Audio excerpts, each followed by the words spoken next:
the balance between being a jerk and being a pushover. I find that, myself and other people, when you come to address conflict, you go, nah, I don't want to be a jerk about it. Like, I'll just let it go. Or the flip, I don't want to be a pushover. I need to fight everybody all the time. Delicate balance. How do we navigate this? Yeah.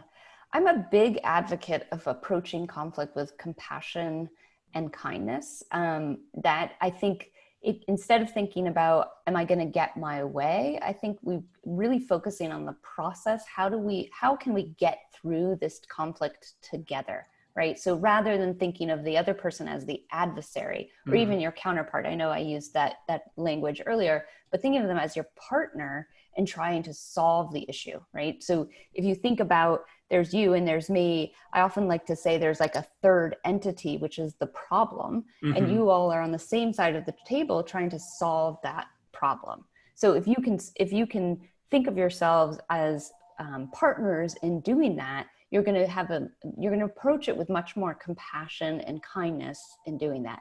Now, in no way does that mean that you are a pushover. Aligning yourself with the other person doesn't mean you're going to roll over and give in to all of their demands.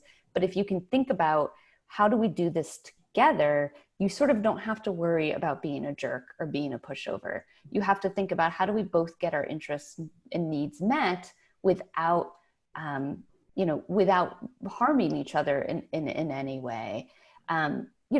The other thing I would think about is what's your natural tendency? If you tend to be a seeker, sure, you might come off as a jerk in the conversation. So think about, how can I sort of rein that in a little bit? Because that's going to put the other person on the defensive.